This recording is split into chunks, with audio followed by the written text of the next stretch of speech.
pas quelqu'un qui aime la Guinée plus que moi. Mon nom c'est Big Soul 224. J'aime la Guinée à mort. Tu ne peux pas rester en Guinée et être opposé. La Guinée est hostile aujourd'hui à tout ce qui est opposition au pouvoir. Des gens qui disparaissent comme ça, c'est-à-dire pour des destinations inconnues, les disparitions sont condamnables. Bonjour à tous et bienvenue sur Gandal.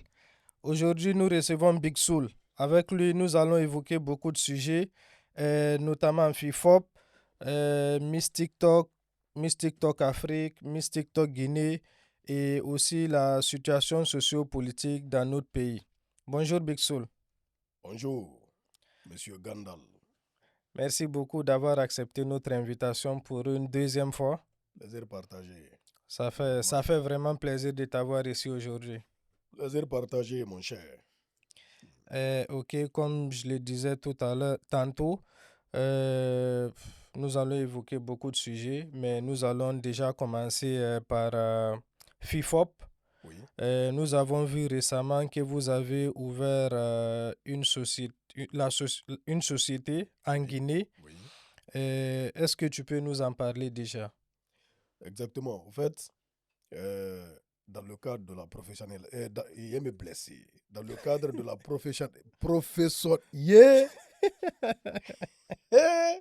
dans le cadre de la professionnalisation, ouais, je vais y arriver.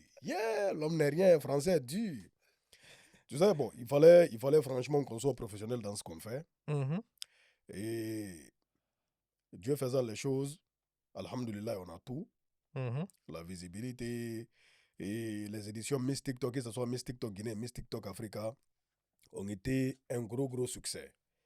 Mais on a remarqué une chose, c'est-à-dire, bon, les choses, en tout cas, de notre côté, n'étaient pas bien structurées.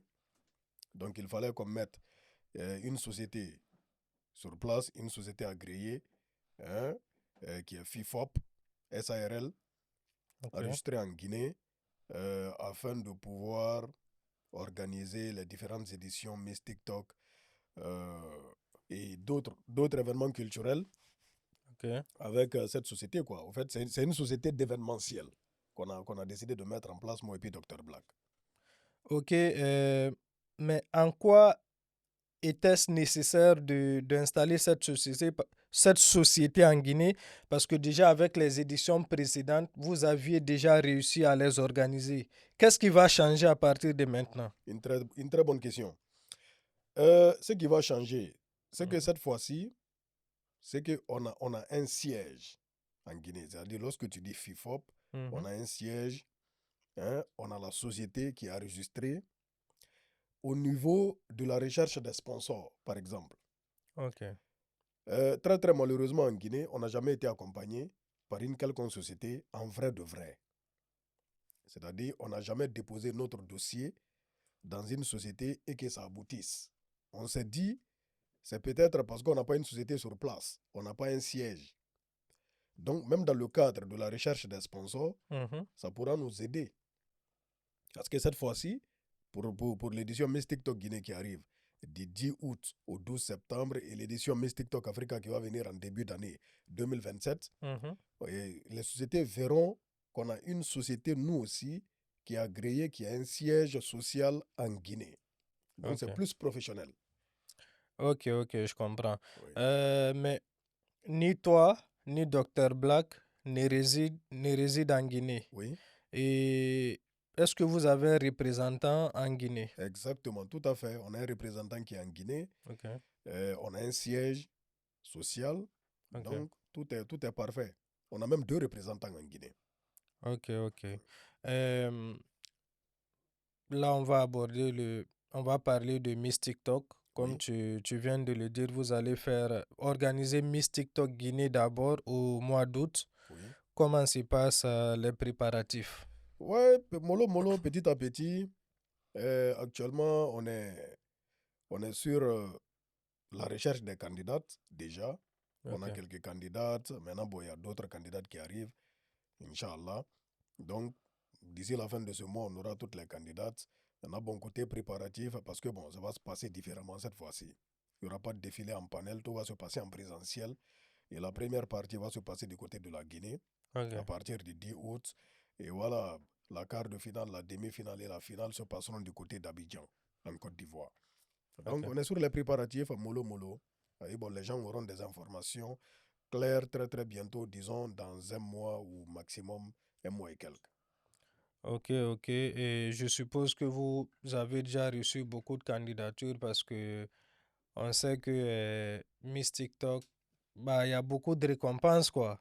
Oui, exactement. Bon, on a des candidatures qu'on est en train d'étudier Mhm. parce que bon, ce n'est pas toutes les candidates quand même qui seront retenues. Parce que cette fois-ci, on prendra que 16 candidates pour Parce Miss que les TikTok Guinée. éditions L'édition c'était précédente, on combien? avait 24 candidates. Ah, ok. Maintenant, cette fois-ci, on aura 16 candidates. Mhm. Après la présélection, on a 12 candidates qui seront qualifiées pour la quart de finale, la demi-finale et la finale. Donc, il y a 12 candidates qui viendront à Abidjan. Ok. Et pourquoi avez-vous décidé de réduire? Il y avait une raison précise? Oui, oui, justement, c'est pour, tu sais, c'est pour que ça aille vite. Voilà, Ok. non seulement dans la présélection, et ça dit, bon, maintenant, au fait, on prend pas, par exemple, les sous-préfectures et tout ça là. Ça dit, bon, c'est les régions, les grandes villes. Ok. Les grandes villes. Par exemple, bon, Kindia, Kankan, Labé, Mamoun. En fait, les grandes villes, quoi. On ne Ok, prendra ok. pas les sous-préfectures et tout ça là. Parce que bon, l'édition précédente, on avait des candidats qui venaient, qui représentaient bon, même des sous-préfectures et tout ça. Mhm, Donc, on mhm. avait 24 candidates. Cette fois-ci, on a essayé de réduire pour avoir le minimum de candidates, quoi. Ok. Et après, il y aura Miss TikTok Africa, Afrique. Et oui. par rapport à ça, vous avez déjà des idées, vous avez On a déjà déjà les idées, on commencé à... travaille déjà sur Miss TikTok Africa. Ok, Ouais, mais ce qui est imminent, c'est Miss TikTok Guinée. ok. Parce que ce qui va arriver, ça va commencer le 10 août, Mhm. Inch'Allah, et ça va se terminer la finale. Ça sera le 12 septembre du côté d'Abidjan. Mais voilà, après, il y a Miss TikTok Africa, bien sûr, qui viendra. Et là, Euh, on est en train de. On y travaille en tout cas. On y travaille déjà. ok, et bon, Miss TikTok Guinée, comme son nom l'indique, c'est une compétition pour, je vais dire, la Guinée. Oui, c'est une Mais compétition nationale, oui. comment se fait-il que toi, en tant qu'organisateur, tu ne vas jamais en Guinée? Non, écoute, je ne vais pas en Guinée en ce moment, c'est parce que voilà, euh, les conditions ne sont pas réunies pour le moment pour que je parte en Guinée. Oui, parce que beaucoup de personnes se posent la question. Mhm. Big Soul va au Sénégal, il va en Côte d'Ivoire, au Burkina, au Mali, mais il va jamais dans son pays. Pourquoi? Voilà, une très très bonne question. C'est parce que les conditions ne sont pas réunies. Bon, je vais épargner, je ne vais pas rentrer dans les détails. Je ne vais pas rentrer dans les détails, mais si je ne suis pas allé, il n'y a pas quelqu'un qui aime la Guinée plus que moi. Mon nom, c'est Big Soul 224. Ouais. Même dans mon blaze, il y a mon pays, 224. Et Mhm. j'aime la Guinée à mort. Je ne sais pas si tu comprends, vie à mort. Mais si je ne suis pas allé, c'est parce que les conditions ne sont pas réunies pour que je sois en Guinée. Maintenant, quelles sont les conditions? Ça, je ne vais pas rentrer dans les détails. Mais est-ce qu'elles Quand les seront... conditions seront réunies, Inch'Allah, oui, vous me verrez en Guinée. Mais est-ce que ces conditions seront réunies bientôt? J'espère. Bah, ok, on espère tous, hein, parce que je sais qu'il y a beaucoup de personnes qui ont envie de voir Big Soul en Guinée. Exactement, exactement. Non, ne vous inquiétez pas, ça viendra. Inch'Allah. Ok, Et là... lorsque je viendrai en Guinée, je ferai Mhm, le tour de tout le pays. J'ai déjà fait le tour de la Guinée peut-être plusieurs fois, mhm. mais le jour que j'irai en Guinée, j'aurai besoin de beaucoup de temps parce que je ferai le tour de tout le pays. Ouais, je sais que c'est minimum un mois. Minimum 2 mois. Ah, ok, Je serai partout. ok, je vois. Partout, partout. Je voudrais qu'on aborde un autre sujet. Oui. Ce sont les cagnottes. Mhm. On voit que tu organises beaucoup de cagnottes en ligne pour Oui, venir en aide aux gens, des personnes qui sont malades particulièrement. tout à fait. Je veux savoir comment se passe l'organisation de ces cagnottes. Mhm. Ah, je veux dire la remise des sommes récoltées aux personnes pour lesquelles vous avez organisé les cagnottes, tout ça, tout ça. Est-ce que tu peux nous expliquer un peu? Ouais, c'est très simple. Bon, on est sollicité, tu sais, bon, moi depuis 2019, Mhm, j'organise des cagnottes, hein, parce que bon, euh, on a de la visibilité, machallah, ce n'est pas mhm. notre force. Donc souvent, on met cette visibilité à la disposition, en tout cas, des personnes nécessiteuses qui nous sollicitent. Ok. On a beaucoup de personnes qui sont dans le besoin en Guinée. Mhm. On a beaucoup de personnes qui sont malades, qui n'ont pas de quoi se soigner. On a des personnes qui sont des sans-abri. Hein?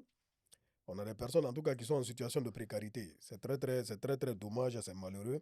Mhm. Donc, de temps à autre, selon la mesure du possible, on lance des cagnottes pour venir en aide à ces personnes. Maintenant, bon, c'est très simple. On met des cagnottes en ligne, on met des numéros aussi en ligne, Orange Money, des numéros Mobile Money en ligne.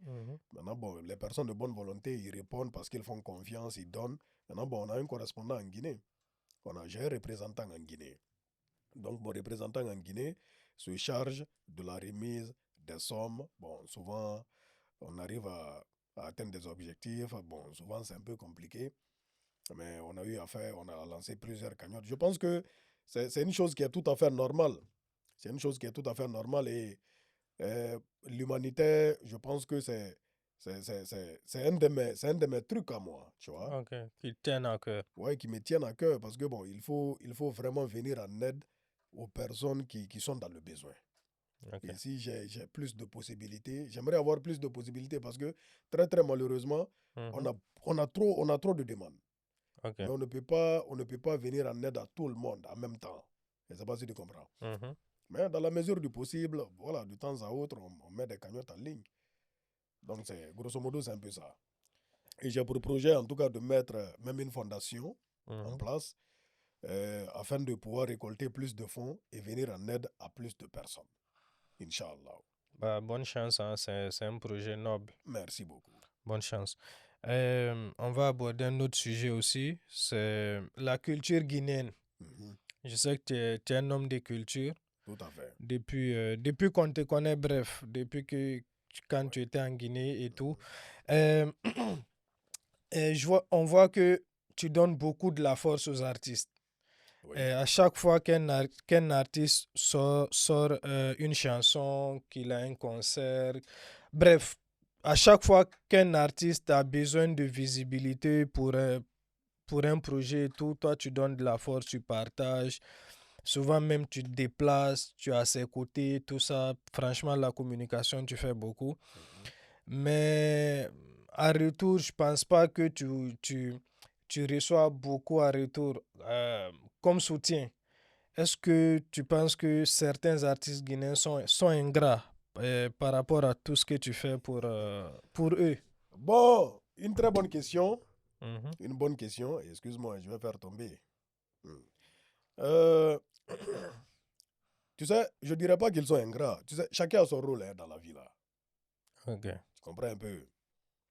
Euh, Dieu a fait de moi quelqu'un qui donne, qui donne de la force.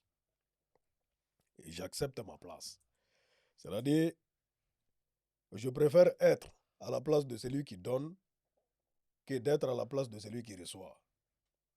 Ok.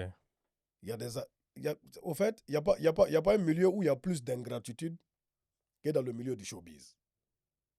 Mais vu que moi j'ai de l'expérience, comme toi-même tu l'as dit, moi je suis dans le showbiz, je connais le showbiz guinéen de fond en comble.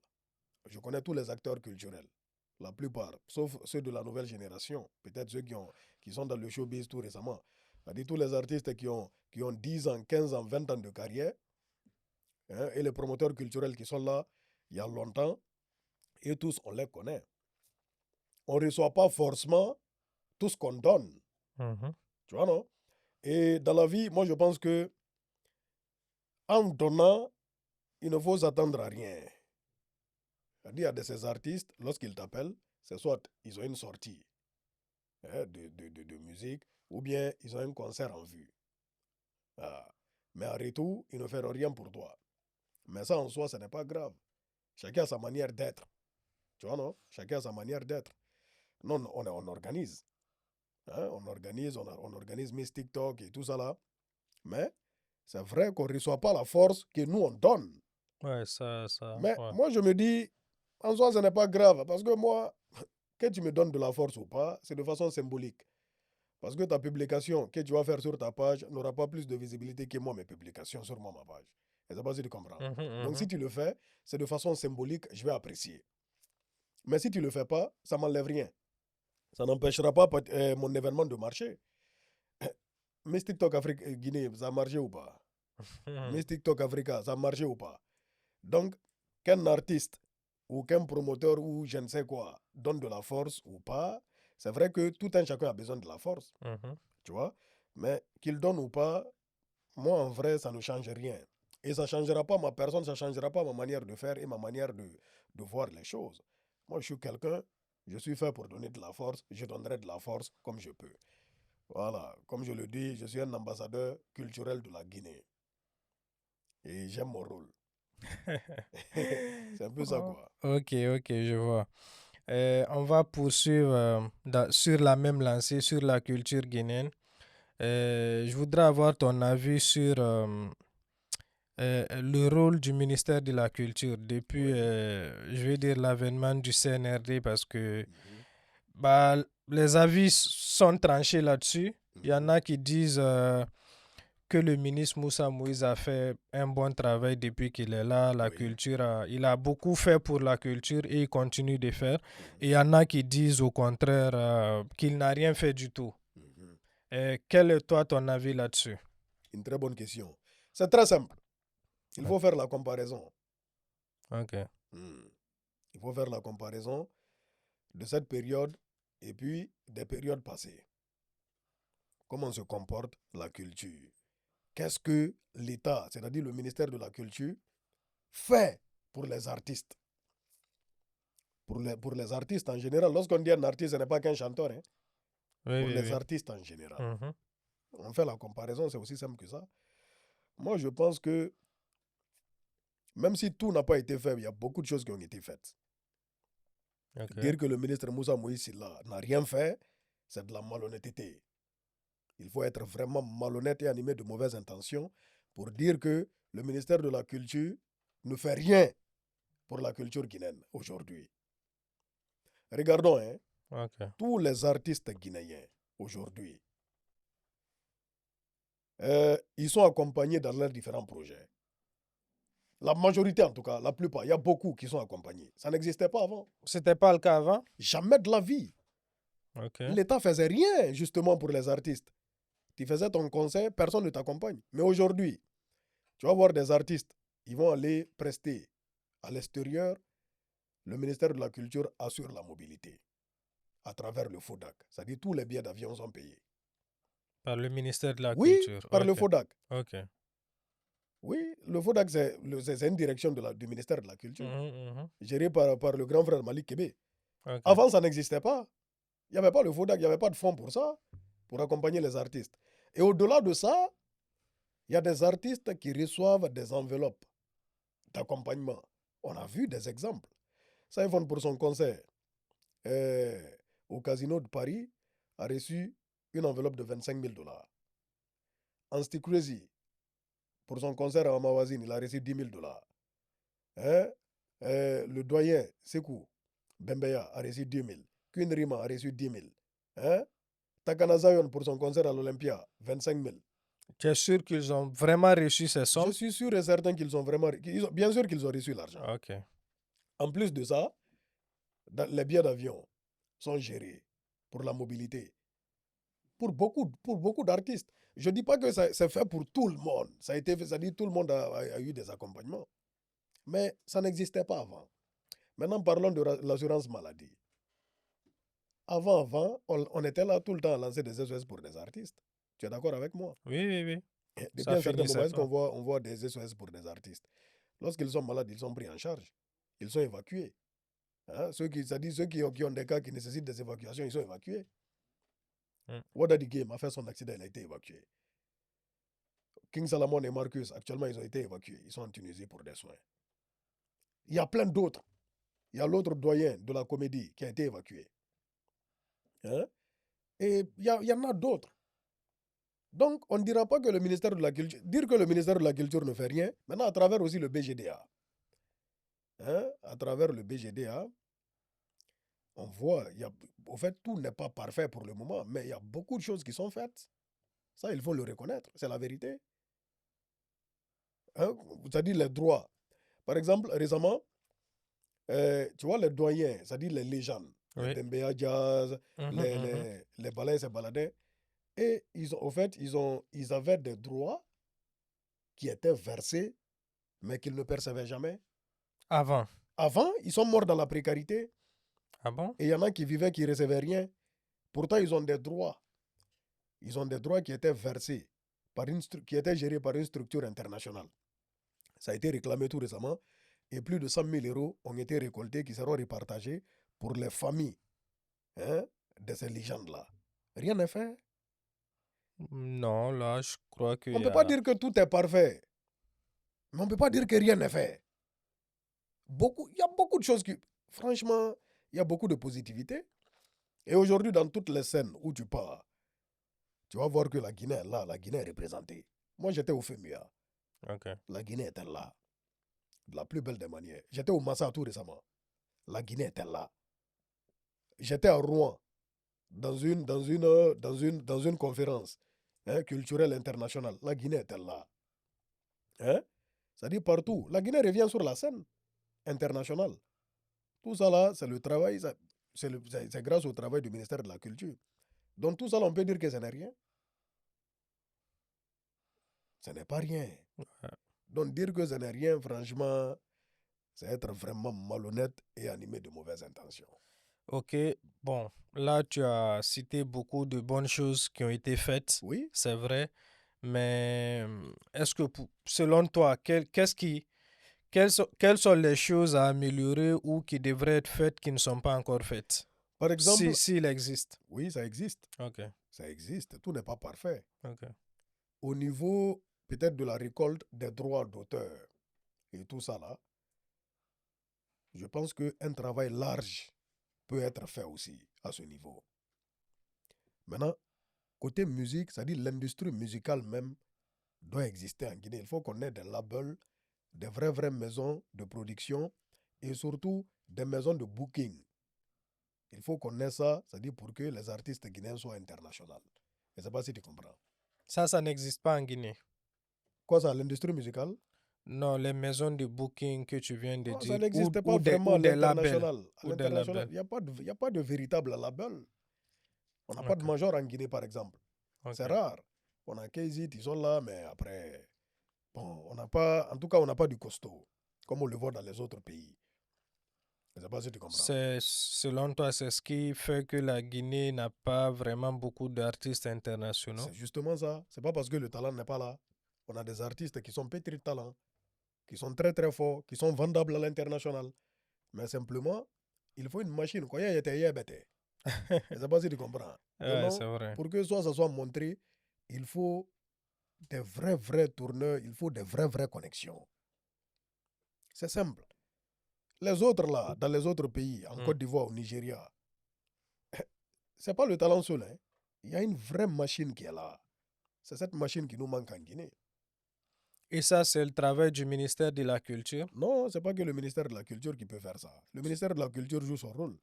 Ça, c'est à qui de faire. Maintenant, ça, c'est aux acteurs même culturels. C'est-à-dire, il faut, il faut attirer les, les, vrais labels du côté de la Guinée.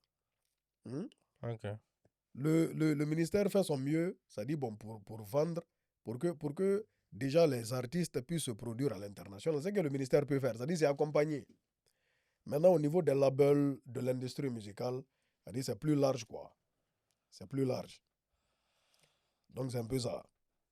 Ok. Je voudrais te demander, par exemple, comment tu vois l'évolution, par exemple, de la musique guinéenne dans le futur. Est-ce que selon toi, si le ministère de la Culture fait le travail comme il le fait aujourd'hui, est-ce qu'on pourra avoir plus d'artistes qui vont percer sur le plan international? Oui, je le pense. Au fait, on a trop de talent en Guinée. Et il y a des artistes qui sortent du lot, franchement, qui peuvent être sur la scène internationale. Il y a de l'espoir. Mais est-ce que les managers des artistes guinéens, est-ce qu'ils jouent vraiment leur rôle? Est-ce que c'est pas aussi parce que c'est, les managers ne sont pas un frein, par exemple, à leur ascension sur le plan international? Est-ce que la Guinée a des grands managers, par exemple? Non, malheureusement, non. On a des managers locaux. On n'a pas des... Je ne pense pas qu'on ait des managers qui ont des véritables connexions à l'international. Non, on n'a pas ça. Tu vois, non? Ça aussi, c'est Ça un aussi, c'est frein. un frein. On en a besoin. Parce que c'est quoi le rôle du manager? Le manager, il vend l'artiste. Il trouve des contrats pour l'artiste et tout ça là. Hein? Il s'occupe de l'image de l'artiste et de tout ce qui s'ensuit. Hein? C'est-à-dire le manager, il s'en va chercher des véritables connexions à l'international. Mhm. Mais est-ce qu'on a des tels managers en Guinée? Je ne sous-estime pas le travail des managers qu'on a en Guinée. Mais la plupart des managers qu'on a, en réalité, c'est l'artiste qui renvoie des contrats. Ah, Au fait c'est l'artiste qui dirige les promoteurs vers le manager et non le contraire. ça devrait pourtant être l'inverse. C'est l'inverse. C'est-à-dire, bon, c'est l'artiste qui doit être en contact direct avec les promoteurs. Ok, Tu vois, et non? Donc, ça, il y a un travail à faire. Mais je pense que les managers, ils doivent se former. Ils doivent vraiment trouver des connexions à l'international. C'est pourquoi il y a des artistes, tous les grands artistes là, ils ont plusieurs managers. Ils n'ont pas qu'un seul manager. Hein. Ils ont un manager local et ils ont un manager à l'international. Mais tout ça là, c'est les maisons, c'est les labels, c'est les maisons de production qui peuvent gérer ça. Tu vois, ok. non? Il faut trouver des connexions. Mais les managers locaux, ils peuvent pas vendre un artiste guinéen à l'international. Ce n'est pas possible. Ils n'ont pas la connexion. Il faut avoir la connexion pour pouvoir le faire. C'est simple. Ok, et selon toi, aujourd'hui en Guinée, quel est l'artiste le mieux entouré, le mieux entouré, pardon, qui a le meilleur manager ou la meilleure équipe? Et par ricochet, quel est le plus grand artiste guinéen aujourd'hui, selon toi? Et là, c'est difficile à dire. C'est difficile à dire. Il y a beaucoup, il y a plusieurs artistes guinéens qui sont vraiment professionnels, qui sont bien entourés. Et ça se voit. Hein. Ça se voit. Voilà, je ne sais pas si je pourrais, je pense pas si je pourrais citer pour ne pas hein, créer de l'amalgame et tout ça là, parce que bon, tous les artistes là, on se connaît, Ok. tu vois. Mais il y a de ces artistes qui sortent du lot quand même, hein, qui ont des bonnes équipes, qui sont bien organisés, qui sont bien structurés, et ça se ressent. Ça se ressent sur la carrière même de l'artiste, sur ses travaux, sur ses concerts, sur tout ce qui s'ensuit, sur sa direction artistique. Ça sent que lui là, vraiment, il est bien encadré, il est bien entouré. Il y en a. Maintenant, bon, le meilleur artiste guinéen du moment, bon, il y a des artistes qui sont pétris de talent. Hein. Mais pour dire que c'est lui là le meilleur du moment, Mhm. il faut se baser simplement sur les statistiques. Et que disent les statistiques? Bon, les statistiques, il faut voir quoi. C'est-à-dire, bon, euh, le rendu, c'est-à-dire, bon, les concerts, hein, c'est-à-dire comment ils bougent, comment ces sons se comportent sur les différentes plateformes qui vendent le plus, parce que les chiffres ne mentent pas. Mm. Les chiffres ne mentent pas. Qui vend le plus, hein, qui est plus en vogue, ça on sait. On sait, on a des artistes qui cartonnent vraiment, mais pour dire que celui-là le meilleur du moment, c'est les résultats qu'il faut voir, c'est les chiffres qu'il faut voir. Je peux avoir mon idée, mais voilà, je m'abstiens en tout cas de donner un nom. Mais on a des artistes quand même qui sortent du lot, ils se connaissent. Ok, maintenant je voudrais qu'on change de sujet et de domaine pour qu'on évoque un peu la situation sociopolitique de notre pays. Mhm. Parce que c'est vrai que toi, tu es dans le monde du showbiz, Oui, mais on sait que tu parles beaucoup de politique aussi. exact. Donc déjà, je voudrais te demander quel est ton regard sur la situation sociopolitique de notre pays aujourd'hui? La situation sociopolitique. Peut-être pour te faciliter la tâche, Mhm. je vais te poser la question. Est-ce Voilà. la Guinée est-elle devenue une dictature aujourd'hui? C'est quoi une dictature de base?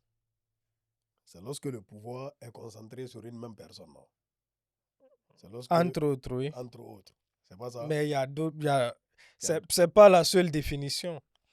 Une dictature, c'est un pays dans lequel bah, la liberté d'expression n'existe pas. Il y a des violations quotidiennes des droits des citoyens. C'est tout ça, oui. En Guinée, si la Guinée est-elle devenue une dictature? Bon, difficile à dire. Difficile à dire. Ok, Mais il y a des réalités.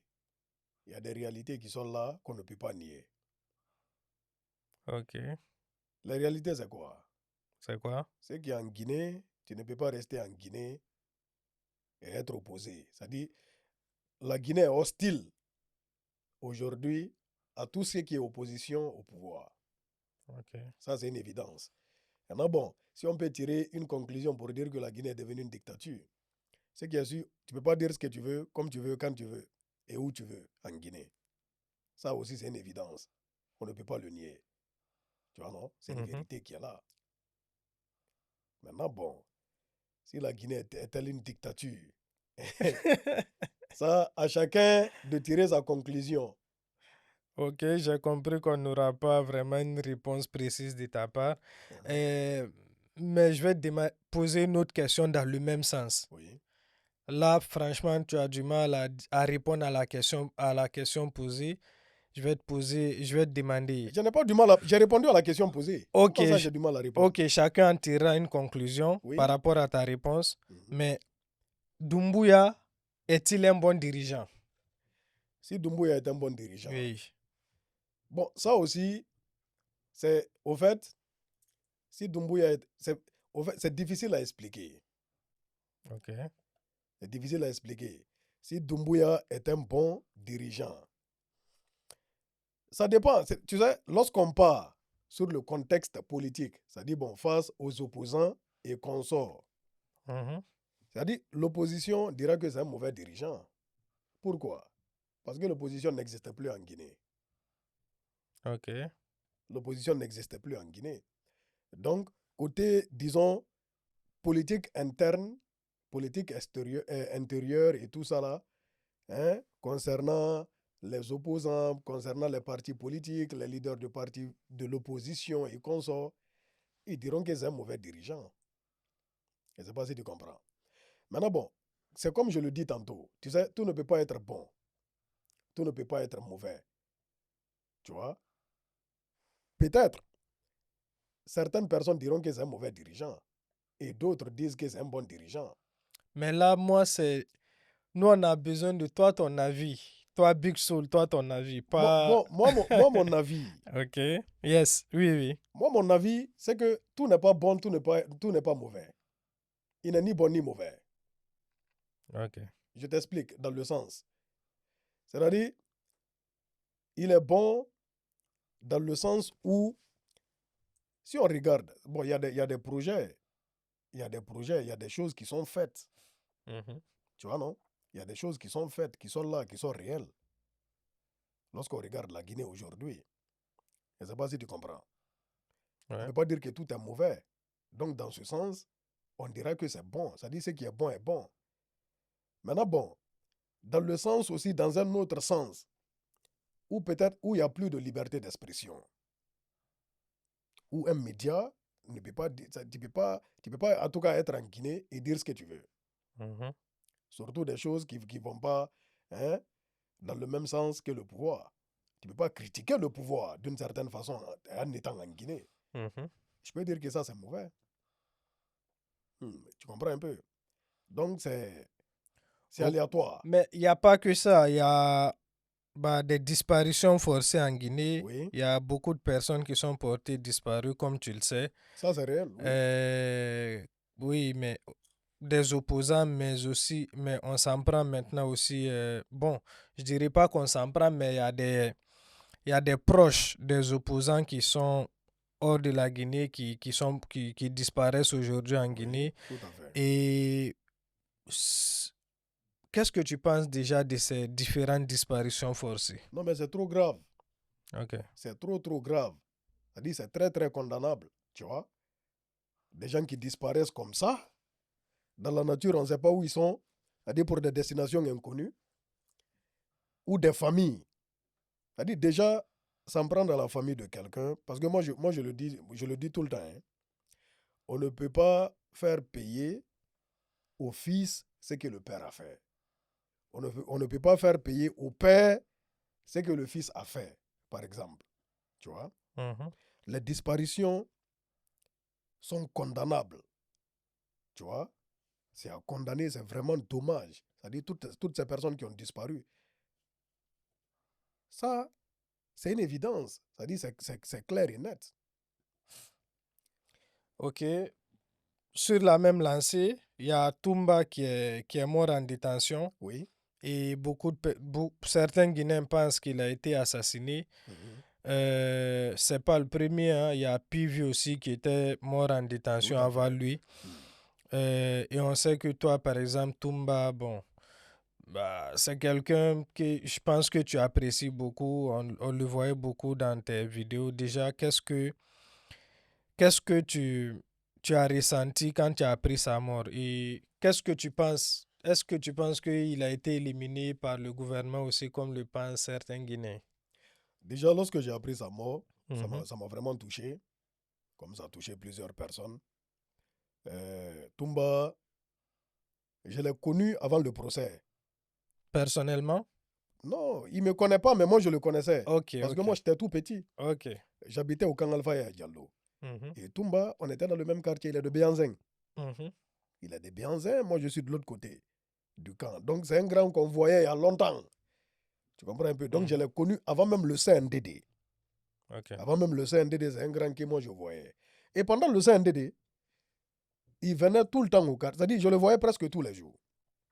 Donc c'est un grand, que ce soit Toumba, que ce soit les autres, hein, parce que j'habitais à la porte du camp Alpha et à Diallo. Ok. Tu vois? Donc, et après, il y a eu le procès. Hmm. Comme toi-même tu l'as dit, bon, c'est pas que je l'apprécie, mais tu vois, c'est un monsieur quand même qui est perspicace. On est d'accord, tu vois. Et nous tous, on a été passionnés par sa manière de parler et tout ça là, tout ce qui s'ensuit. Donc, sa mort déjà, ça m'a attristé normalement. Tu vois, non? Maintenant, bon, la question de savoir s'il a été éliminé ou pas. Mhm. Tu sais, moi, je vais t'expliquer une chose. Moi, je ne fais pas de révélation. Je ne suis pas un prophète. Ok. Je ne fais pas de prédiction. Je ne suis pas un voyant. Ok. Tu comprends un peu? Moi, je dis les choses qui sont vérifiables selon les éléments que je détiens, pas selon des hypothèses. C'est très simple. Toumba, au procès, Mhm. lui-même, il a parlé de sa maladie. Il a dit qu'il est malade. Donc, même étant à la maison centrale, il suivait un traitement. Ok. Tu comprends un peu? Maintenant, lorsqu'il a été transféré, Mani Militari, on sait qu'il a été transféré violemment de la prison centrale de Conakry à la prison centrale de Koya, n'est-ce Mhm. pas? Mhm. On a écouté ses avocats, Maître Paul Yumba Kourouma et puis Maître Lansine Silla, qui nous ont dit qu'à la prison de Koya là-bas, ils n'ont Mhm. pas accès à lui. Les avocats n'avaient pas accès à lui. Son médecin n'avait pas accès à lui. Maintenant, lorsqu'il est décédé, le rapport, dans le communiqué c'est comment, de l'administration pénitentiaire, Mhm. ils ont dit la cause du décès. La maladie dont il souffre là. Mhm. Les spécialistes, parce que j'ai lu dans les commentaires, que lorsque quelqu'un souffre de ça, il doit subir une intervention chirurgicale de façon rapide. Sinon, la personne va trépasser, il n'y a rien à dire. Ok. Donc, le fait qu'il n'ait pas accès à son médecin, hein, à la prison centrale de Koya, le fait d'empêcher qu'il ait des soins, je peux dire que ça l'a précipité vers la mort. Je ne sais pas si tu comprends. Oui, oui, je comprends. Maintenant, l'hypothèse qui dit non, qu'il a été torturé, non, que ceci, il a été éliminé par le commandant, Kilo. commandant Kilo de la Mhm. présidence. Mhm. J'étais là, Non. quelqu'un était là, Non. quelqu'un a vu de ses propres yeux, on a vu une vidéo. Non. Donc moi, je ne parle pas de ces hypothèses parce que je n'étais pas là. Tout ça là, c'est des hypothèses. Mm. C'est les gens qui, voilà, parce qu'ils n'étaient pas là. Mais je me base sur ce que son avocat lui-même a dit. Il était malade.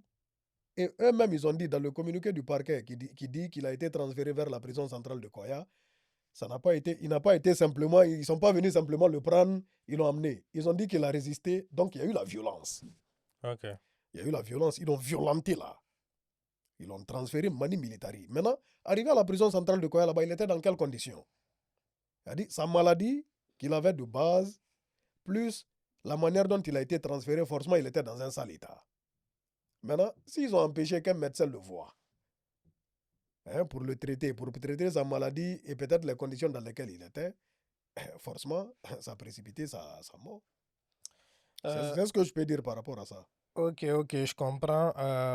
On va évoluer parce qu'on est un peu pris par le temps. Oui. Mais bon, je voudrais évoquer un sujet qui est très important parce que beaucoup de Guinéens pensent que tu es devenu un soutien du CNRD. Mhm. Et bon, il y a beaucoup de choses qui te sont reprochées. Hein. Oui. Bah, je ne vais pas te l'apprendre, tu le sais déjà. Ah. Mais certains déjà affirment que tu as été acheté par le ministre des Affaires étrangères, le docteur Mourisanda Kouyaté. Qu'en est-il? Je suppose que tu as déjà entendu ces rumeurs. Bon, j'ai vu ça une fois en commentaire, sous prétexte que je suis dans la main du ministre des Affaires étrangères, Dr Maurice Anda Kouyaté. Ok. Il m'a acheté comment? Bon, il m'a acheté comment? C'est la question que moi j'ai envie de poser. C'est-à-dire, comment on achète quelqu'un déjà? Déjà, le fait même de dire que j'ai été acheté, c'est une insulte. On achète qui? Non, mais acheter quelqu'un, c'est peut-être tu as reçu de l'argent de sa part. Bah, c'est ça, on dit acheter. Maintenant, bon, tu es sûr que moi je suis dans le besoin? Pour qu'on m'achète? On a toujours besoin d'argent. Non, mais écoute, au point d'être acheté. Je t'explique. Oui. Je t'explique par rapport à Dr Maurice Anda Kouyaté. Écoute-moi très Ok, bien. Pourquoi ok. les gens disent ça? Ok. Moi, j'ai participé ici à un film où j'ai eu un rôle. Le film Tirailleur avec l'acteur Omar Sy. Mhm. Le film est sorti. Lorsque le film est sorti, je suis un Guinéen. Mhm. À l'époque, on avait un ministre de la Culture Mhm. qui est Bill Dessam. Mais ni vu ni connu. Il n'a fait aucune réaction par rapport à ça.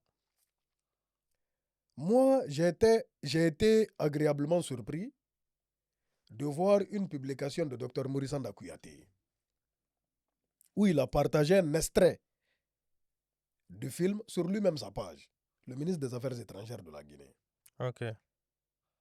me félicitant. Bon, il m'a félicité dans ça, lui, ministre des Affaires étrangères de la Guinée, pendant qu'on avait même un ministre de la Culture qui n'a rien fait, qui n'a rien dit, ni vu ni connu par rapport à ma participation dans ce film. Mhm. Je dois le remercier ou pas pour ça? Non, là, c'est normal de le remercier. Justement. Mm. Maintenant, après, il y a eu une deuxième chose. Il y a Soul Banks qui a eu un problème à l'aéroport de Dakar. Et le ministre des Affaires étrangères a réagi à ça. Maintenant, moi, j'ai fait une réaction par rapport à l'intervention du ministre des Affaires étrangères qui a réglé le problème. Et le ministre a repartagé mon poste. Ça veut dire que je suis avec lui pour ça. Maintenant, après, voici ce qui s'est passé par rapport au ministre Dr Maurice Anda Kouyaté. Pourquoi les gens disent que bon, peut-être il m'a acheté? Parce que pour eux, dès que tu ne pars pas dans leur sens, tu es forcément acheté. Ok. Dr Maurice Anda Kouyaté, il y a des Guinéens qui étaient bloqués en Tunisie. Il s'est déplacé lui-même, il est parti en Tunisie là-bas pour voir les conditions de ces Guinéens qui sont là-bas. Et après, il y a eu ce pont aérien où il y a des Guinéens qui ont été ramenés en Guinée. Moi, j'ai fait une vidéo. Ça, c'est appréciable ou pas? Bien sûr. Écoutez, moi, je suis pas dans le sens de la négation, hein, où même si c'est bon, il faut dire que c'est mauvais. Ok, je te comprends. Bon. Donc, c'est pour ça, parce que j'ai eu à faire des vidéos, j'ai fait une vidéo pour féliciter l'acte et féliciter déjà le pont aérien. Qu'on dit, oh, Dr Maurice Anda Kouyaté l'a acheté. Ok, Mais c'est bizarre. je comprends ce que tu dis. Tu n'as peut-être pas reçu de l'argent du docteur Mourisanda Kouyaté, mais tu as reçu de l'argent quand même des KPC. Parce que d'autres aussi disent que c'est KPC qui t'a acheté. Certains même disent depuis 2022, ils t'auraient acheté. Qu'est-ce que tu réponds à ça aussi? Maintenant, tu vois, ça fait rire. Déjà en 2022, je n'étais même pas en contact avec KPC. Ok, vous êtes connus dans quel cadre, toi et KPC? Bon, je le connais il y a longtemps. KPC, tout le monde le connaît. Moi, j'étais un élément de la Guinée Sécurité déjà, à l'époque. Et Guinée Ok. Sécurité, le patron de Guinée Sécurité, c'est Lincoln. Donc, j'ai déjà même eu à aller chez KPC, mais il ne me connaissait pas forcément. Mais sur la toile, c'est à partir du moment là où on parle. Dans quel cadre j'ai reçu de l'argent dans la main de KPC? Parce que, qui a dit? Comment les gens ont su que j'ai reçu de l'argent de la main de KPC? Bah, je me demande, je sais C'est pas. moi-même qui ai dit. Ah, ok. C'est moi-même qui ai dit. Mais dans quel cadre? En 2024, lors des Jeux Olympiques, il y a la Guinée qui joue à Nice. Je ne savais pas que KPC était là-bas. Moi, je suis allé pour soutenir le Syli national de Guinée, comme je le fais d'habitude. J'étais allé à la CAN, j'étais allé à Rennes lorsque la Guinée jouait face à l'Argentine. Je suis allé aussi à Nice dans ce cadre pour soutenir la Guinée, pour soutenir le Syli national de Guinée. Arrivé au stade, voici M. KPC qui est assis. Et c'est venu le saluer. On s'est salué. Il m'a dit, il voit ce que je fais. Les déplacements par rapport au Syli national de Guinée. Je rappelle que M. KPC, c'est Guy Coprez qui est sponsor du Syli national de Guinée. Ok. Et là, il y avait les qualificatifs qui venaient pour la CAN qui s'est passée au Maroc là. La Guinée devait jouer à Yamoussoukro en Côte d'Ivoire. Maintenant, moi, que ce soit M. KPC ou pas, je partais. J'allais partir. Maintenant, vu que je devais partir en Côte d'Ivoire, c'est-à-dire pour suivre les matchs à Yamoussoukro, j'avais l'habitude de le faire, moi-même de ma propre poche. M. KPC, vu qu'il est le sponsor, les matchs se jouent à Yamoussoukro. Il n'y a pas de public guinéen à Yamoussoukro. Maintenant, il a financé pour qu'on prenne des cars d'Abidjan à Yamoussoukro pour permettre à des supporters de partir là-bas suivre le match pour supporter. C'est dans Ok. ce cadre que M. KPC, moi, m'a remis de l'argent. Il m'a acheté. Bon, là, Il chacun est où le c'est... rapport? Bon, il est où le rapport? Les gens qui disent qu'il m'a acheté, c'est des menteurs. C'est des menteurs. Ok. Déjà, est-ce que moi, je suis dans la ratresse pour qu'on m'achète? Bah, on a toujours besoin d'argent, hein, peu importe Écoute, on a toujours combien besoin d'argent d'argent, on a. mais moi, bon, il m'a acheté comment? Mais bon, on a compris que tu as reçu de l'argent de lui, même si tu viens d'expliquer dans quel cadre. Mais c'est moi, je l'ai déjà expliqué. Ok, ok. Bah, chacun se fera son avis. Moi, chacun fait son avis. Ok. Les gens, dès que tu ne parles pas dans leur sens, c'est deux cas. C'est soit tu es un vendu ou bien tu es un ethno. Si tu ne parles pas dans le sens des gens de la mouvance présidentielle, tu es automatiquement un ethno. Oh, toi, Bon, je vais t'expliquer une chose. En 2022, nous, on a organisé un concert à Dakar. On est parti à Dakar. On avait un concert le 31 décembre 2022 au Grand Théâtre de Dakar. Adjali Matoudaleng, l'épouse de M. Elhaj Selou Dalein Diallo, président de l'UFDG, elle nous a soutenus, elle nous a donné l'argent pour nous soutenir. Elle nous a acheté. Donc, on peut dire qu'Adjali Matoudaleng nous a acheté alors. Euh, moi, je Parce pose, qu'elle nous a donné l'argent. moi, je, Adjali Matoudaleng nous a donné de l'argent. moi, je pose les questions. Non mais écoute, non mais c'est simple. Les gens font rire. Bon, Adjali Matoudaleng nous a acheté alors en nous donnant de l'argent, en nous soutenant. Comme je le dis, chacun se fera son Chacun avis se fait son là-dessus. avis. L- KPC, ouais, il donne de l'argent à beaucoup de personnes, à beaucoup d'artistes dans le milieu culturel. C'est qu'il a acheté tout le monde. Ok. Ah, c'est que beaucoup de personnes sont achetées. Là, on arrive à la fin, Eh, mais j'ai juste une dernière question pour toi. Big Soul s'est marié quand? Parce que beaucoup de personnes se posent cette question. bon, c'est-à-dire, tu quittes là, tu sautes. Bon, ça viendra. Ok. Ça viendra, ça arrive très très bientôt. Qu'est-ce qui t'en empêche là maintenant de te... Je vais dire, qu'est-ce qui Non, je t'empêche de dirais te que le moment marier? n'est pas arrivé d'abord. Tu sais, tout est une question de temps. Hein. Quand ça viendra, c'est-à-dire tout le monde sera informé. Tu n'as pas encore Inch'Allah. trouvé la bonne femme, c'est ça? Bon, je ne vais pas rentrer dans les détails par rapport à ça, par rapport à ma recherche de femme. Ok. Mais voilà, en tout cas, Inch'Allah, toutes les personnes qui se posent la question, sachez que ça vient. Ça viendra très très bientôt. Inch'Allah. Inch'Allah. Bon, c'est la fin de cet entretien. Mhm. Bah, merci beaucoup d'avoir accepté notre invitation. Merci infiniment. C'est toujours un plaisir de t'avoir ici. Plaisir partagé. Anichi encore. On est ensemble. Peace and love, Big Soul 224. C'est la fin de cet entretien. Merci à tous de nous avoir suivis. On se dit à bientôt pour une nouvelle interview sur Gandal.